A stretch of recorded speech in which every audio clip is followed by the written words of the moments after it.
Hi there, GoodGolf here with the third installment in this series on running dedicated servers in the cloud and doing it smartly.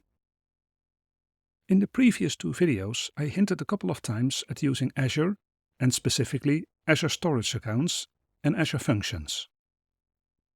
What are Azure Functions and what's the use of these?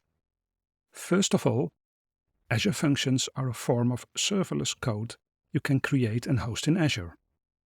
You can, for example, create and compile some C# code which you can call from a Unity game to do some calculations, store data in a database, or use much more fancy features like Azure Text-to-Speech. You pass some parameters in the web request and get some resulting values through an async callback. You don't need to bother with setting up servers or any difficult cloud setup. Microsoft does it all for you. And calling Azure Functions is cheap. I will not explain all of the details here. There's a much better video on it by Tim Corey, which can get you started quickly. It's linked in the video description.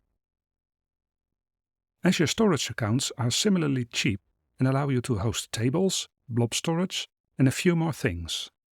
I use these in combination with Azure Functions to store player data in a table or game world data as a JSON file in a storage blob. Okay, so what did I do in this context with Azure Functions? Recently I played an MMO game called Nightingale.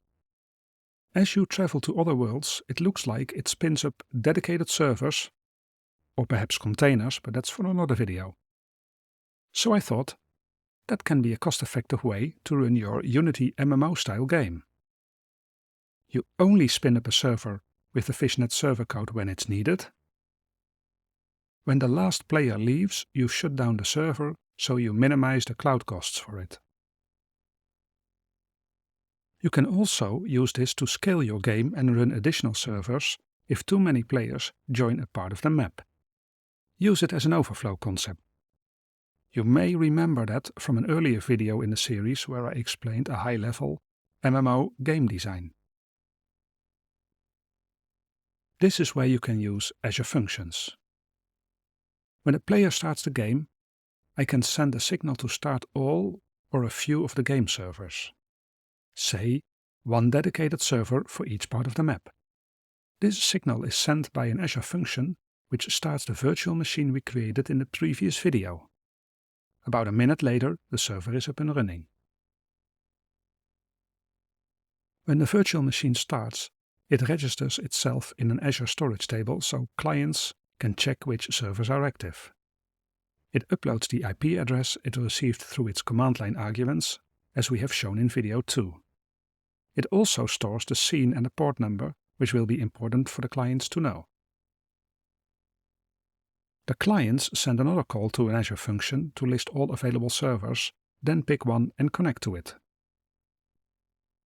When the server sees a client connecting, it increases the player count in a storage table, again using an Azure function.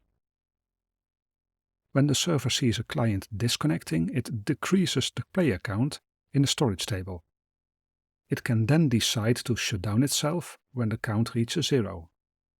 Alternatively, the client can send a call to conditionally shut down all servers if the player quits the game. If it turns out there are no more players on any of the running servers, they all get shut down. I will share the code I've been showing in the background on GitHub, but truth be told, you will need to dig into Azure Functions and learn how it works by trial and error. This is not beginner's stuff, and this video is meant to inspire you, not to teach you how to do it step by step. You will find some very useful links in the code comments. I will also add lots of links to interesting content to help you get started with Azure Functions. I'm using Visual Studio Community Edition to write the code. There are lots of tutorials out there on specific things you can do using Azure Functions.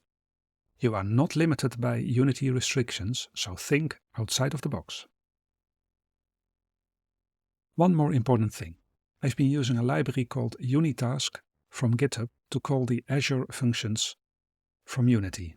That library makes life quite a bit easier, so I suggest exploring it too.